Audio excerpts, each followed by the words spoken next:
Hi guys, welcome back to my channel, and if you're new here, welcome. In my last video I told you about the experience that led me to finding or meeting my husband, and so today I have him here with me to give his side of the story and everything that led us to the journey that we're on now. So in the last video I had mentioned that the other person I was speaking to at the time left me stranded in Kingston, but before that happened, a few days before that happened, I was on Tinder again and I swiped right and matched with this wonderful young man that we have here. When we started talking, we're just, talking about our likes and dislikes, our upbringing, things like that. None of us were interested in a relationship, but I continued speaking with him because I was fascinated in everything that he had to say. I realized from very early on that he had some values that I admired, and so I really wanted to keep the conversation going. He's the only person I wanted to talk to every time my phone went off and I saw his name. I was very, excited, and so we continued to talk. So now we're going to talk about his first impression and everything that was going on in his head when we first, met, what was happening in his life, what was happening in my life, but I'll allow him to go first. So you can tell us what was happening in your life. How are you feeling? What were you doing? What made you go on Tinder? Why did you swipe right when you saw me? Boy. Alright, so that when I met you, I was going through what I would describe as the toughest time in my life. I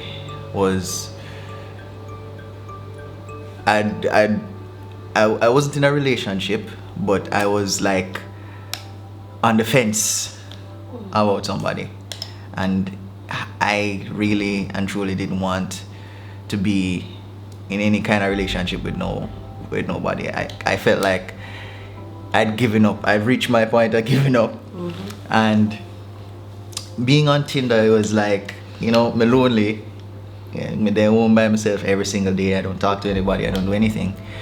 I was just kind of looking for some good conversation, and somebody told me about Tinder, and I went on there, and one thing led to the other, and I met you. And the first thing that caught me with you was your name. I was just like, it's a very unique name. Like, where this name come from? And no, sometimes people put up fake pictures on pages, and I was just like, is this how she really look? Like, she look good enough? And this girl, a nice one. So you have I think you had your Instagram name on there, and I went over to Instagram and I searched. I was just searching for your name, and I found you, and I scrolled through every picture on Instagram because I said, boy, the girl that can't tell me I don't want nobody trick me. But even then, I was saying to myself, I still don't want to be in a relationship. I don't want to hurt anybody, and I don't want to be hurt. And I felt like I was just at my limit. I was going through, as I said, quite a lot at the time. I had lost my job. I had lost pretty much everything that meant anything to me, and all I was left with was a few pieces of furniture, a new apartment, and I was just kind of lost. So meeting you online and all the conversations we had, because I thought to myself, like, your age, when you tell me your age, I was like, she's pretty young. Maybe she don't know nothing. But how old was I at the time? You were 22 at the time. Yeah. I was like, she probably don't know much, but the conversations that we had, you had your head screwing on your body. I could say that. Like I could just tell you everything, and you would just reciprocate by telling me your expectations as well and whatnot, and just what you were like, almost what you were looking for in a relationship, or what you would look for if we were to get into a relationship. Because remember, I didn't want a relationship. Like, I remember I run from you. Me run, like literally run from you, because you send me some messages. I remember the first time you said to me, I love you. I was just like, first of all, you got too far. Alright. We don't reach just say it. Alright, we don't reach just say it. So which part we reached then? I'm gonna tell you my first impression of you. Okay, alright. So yeah, so I was on Tinder and I saw his photograph, and the first thing that caught me about him was his smile. I love guys that have a very nice smile. I hate seeing pictures with guys that just look serious, and that was not him. But for me on Tinder, I usually look for guys that have like some information in their bio. He didn't have anything, and so I really took a chance when I swiped right on him. But obviously it was the best decision I ever made, because here we are now. But yeah, I swiped right, and we just started talking. As I said, same thing he said. It wasn't looking for a relationship, but he, from very early on, I started to develop feelings for him, and it was scary because he, even though he was talking to me, he was kind of dry sometimes, and very distant. He's very distant. He's like, very distant, yeah. He want me, but he don't want me. That's the kind of feeling, you know, like when you behave like a yamish. That's what. That's how I felt. But I couldn't stop talking to him, and no matter how many times I'm like, alright, you know what, I'm gonna give me distance, keep my distance. It was just not working. And sometimes I remember, you know, trying to not text him for a couple hours. Say, alright, I'm not gonna text him, let's see if he texts me. I know you're not text me. I feel away! I used to call him all the time. Like most of the times I'd be the one calling him. And one time I decided I'm not going to call him, and that night, it's like the night that the hours have passed and no phone call now. And he finally called me that night. I'm gonna say, alright, I'm gonna feel too young right now. So yeah, but it was just like a lot in the beginning. He was there for me, but not really. And many times I kept saying to myself, it's not making sense. Like, I feel like I'm doing too much. Maybe later on in the video I'll insert some of the dry things he used to say to me. But yeah, I'm telling myself, say I would not pursue a man, okay? Because I've had many experiences where I felt like I was the one doing all of the pursuing, and that never feels good. You know, you want to feel like the person you're interested in is interested in you just as much, and I don't think I was really getting that from him at the time. So yeah, that was that. You remember when we met for the first time? Yes. So we decided to meet up in somewhere. Decided to meet up somewhere. I was very anxious because I didn't know what to. There are certain things we spoke about. There are certain things we spoke about. He's very particular about certain things, like hygiene and certain things like that. And so when I was going to meet him, I was like, alright, I hope I smell alright, I hope I look alright. Because, and when I met him for the first time, he didn't really speak. And interestingly, he's wearing the same shirt now that I met him in. And I just, it's you, man. It's you, man. And I remember just sitting down beside him, and he was just staring at me like that. I'm gonna say, so you know what I'm gonna say?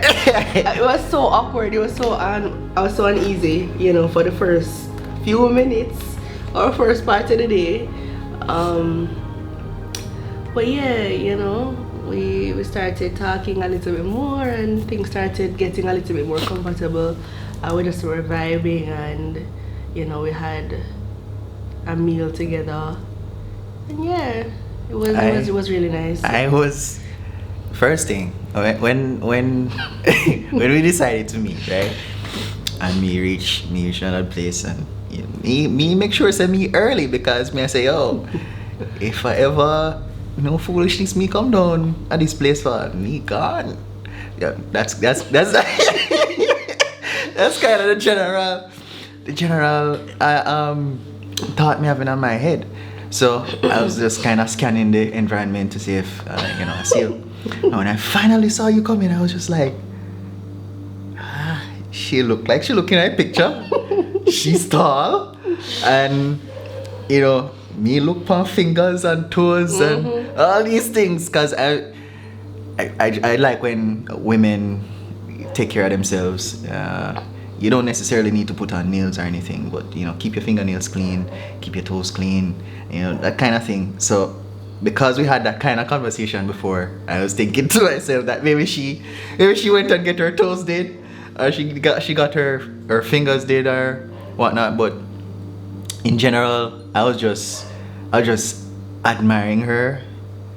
I was just looking for little signs of anything that maybe I don't like, because at this point now things are starting to get a little bit close, because remember, none of us wanted a relationship. She was just in a situation, and I was in a situation, and I was just afraid to just take the next step. She was, I don't know, but I know I was very scared. And I remember even meeting her that day, I said to her that, look, if anything were to happen between me and you, I am not looking for a 3 months relationship. I'm not looking for I'm not looking for anything for 3 months, nor 6 months, nor a year, or anything like that. And my priorities are this, and this is what I want, this is what I'm looking for, and whatnot. I was pretty hard. I won't lie.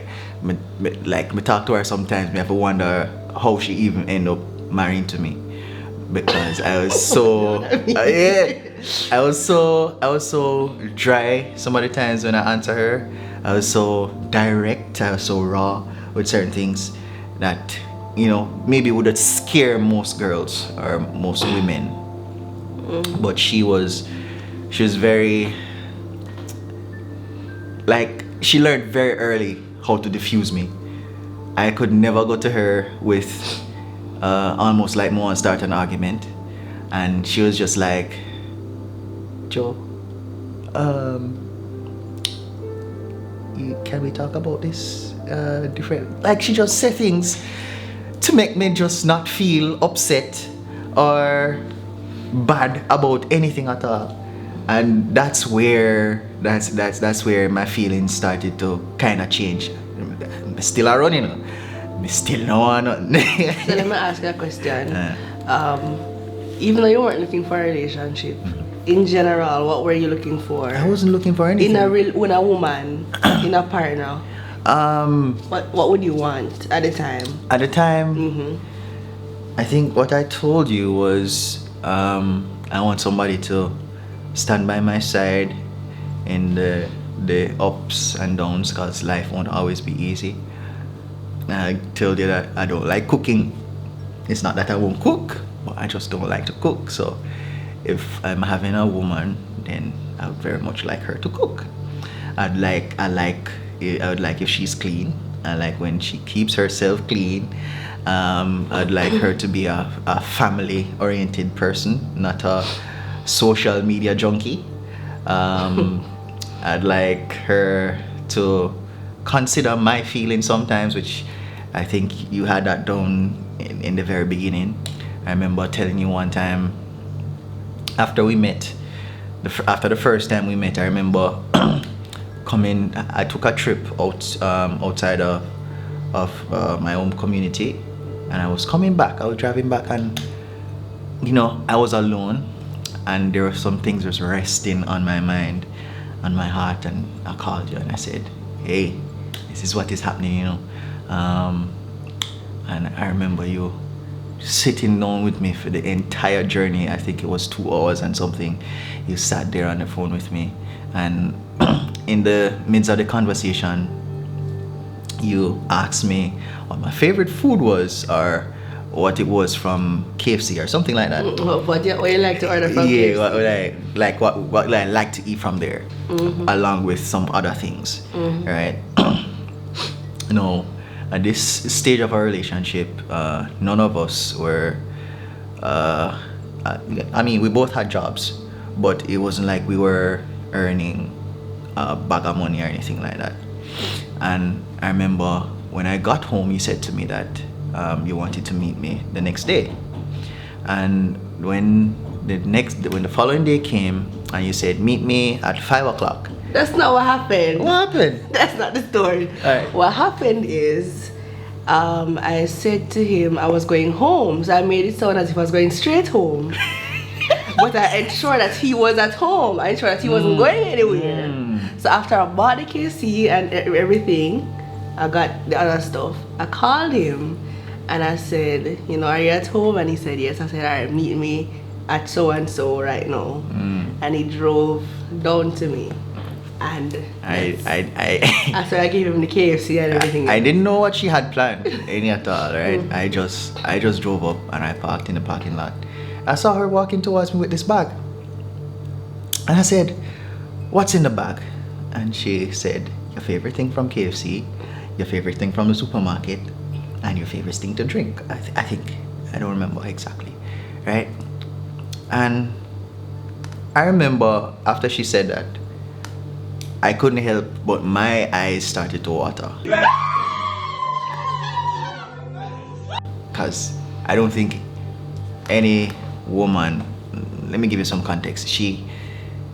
I asked her before why she bought these things, and she said, you weren't having a good day yesterday, and I understand that you have some things on your mind, and I just wanted to make you feel better. I just wanted to cheer you up. And I was like, is this girl for real? Like, in my experience, most women will look at me and say, you're so alright, man. You're so good, yeah, man. Tough it out, you know? Right, which is what I'm used to. So, me just handle everything by my own, no matter how heavy it is. And this woman just swoops in, buy me some something with me like, just to put a smile on my face. That was the only objective, nothing more. And man, everything start tumbling down from this. All the wall when me build up. All of the concrete wall when me build up around my heart just start chip away. And me I say, this girl has displayed so many different things that I didn't even know I wanted until, you know, she started to do some of these things. And I remember still being scared, but you know, she did something else that really threw me for a loop. Okay. You want to tell them what that is? No, I'm gonna tell them my goals yet. But me the one. Alright, go on. At the time, okay, so the first thing and the main thing, if you've been following me for a while, you just know this is my main thing that I look for in a person, and that is a person who's a Christian, who is a real Christian who has a relationship with God. Not just, oh, I'm going to church sometimes, oh, I'm pray sometimes, but somebody was actually serious about their walk with God. This man was not that person. You know what about church?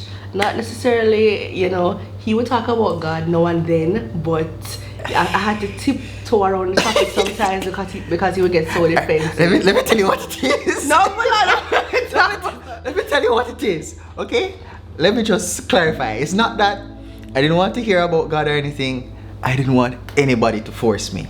And I was not going to do that. Right? Because I've always said that if anybody's going to have a relationship with God, it cannot be because of me. It cannot be because I push them or force them into that relationship, because then if we don't work out, then they're going to just probably fall away if it was never genuine.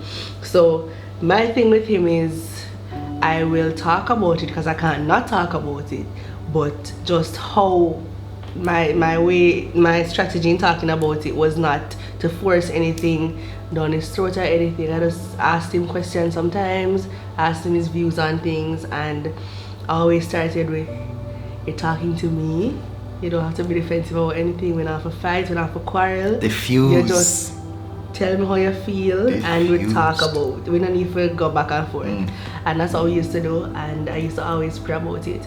And I think it's important because, let me mention that just because you pray about a relationship working out does not mean it's going to work out. Sometimes God just don't want that feel, and that's just how it is. But this worked out for me because I've had several situations where people have either told me they were Christians or they weren't Christians, and I was just praying about it, and it mashed up me. They break my heart. It just didn't work out. They cheated, things like that. So it doesn't always work out. But yeah, that was my number one thing. Someone who was a Christian and he did not have that. He wasn't that at the time. I just wanted someone who was loving, knew how to communicate well, was also family-oriented, as he said. Someone who was respectful to those around them, you know, when I go out on the road, just being respectful. Someone who would allow me to feel safe, someone who is honest, loyal, all of those things. Someone with a good sense of humor, someone we can laugh with and be myself with. And there are parts of me that most people don't know about in terms of my goofier side, and I always say to myself, anybody who would get me to show that outside of my immediate family would be the person I think I would want to marry. And he's the only person outside of my family who has ever seen that, and he makes me so comfortable. You know, I feel weird, I can't do anything stupid, and he just does it with me, and it's such a blessing, and I love him so much for that.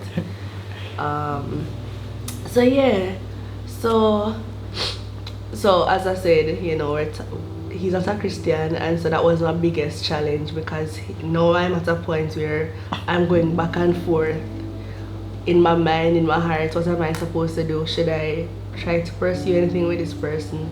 And so many times in my head I'm like, I'm just gonna move on, I'm just gonna let go.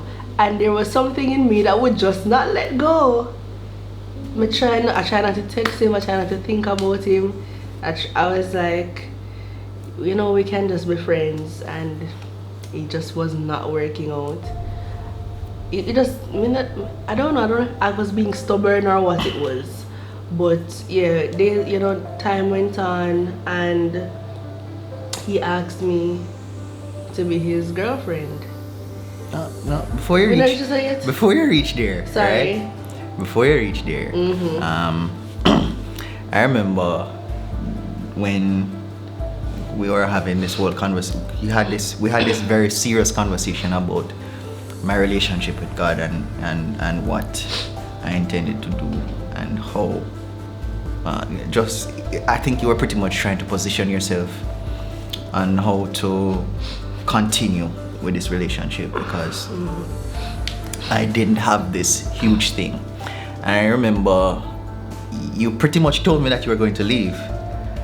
You pretty much told me that you were done and you couldn't do it because God is very important in your life, and you don't want to be with somebody who doesn't have that kind of respect or that kind of relationship, or that is committed to a Christian life. And I remember feeling a slight, it's like a sadness and a relief at the same time, because I was just like, well, I got away. That's how I felt. I felt like I got away. I didn't need, because I was falling for you. And when you said that, I was just like, well, at least, you know, it didn't reach further, and nothing came out of it. So the run with me, I run from you, I feel like, yeah, I get where you know. I remember putting down the phone that night and going to sleep, but waking up the next morning, I felt kind of sad, because these wonderful conversations I used to have with this beautiful woman has just gone. But I enjoyed the conversations. It's like I was just trying to make peace with myself for just pretty much letting you walk away. But then you sent me this message. Oh God. You sent me this message. I had to save it, right? And that message turned every single thing around.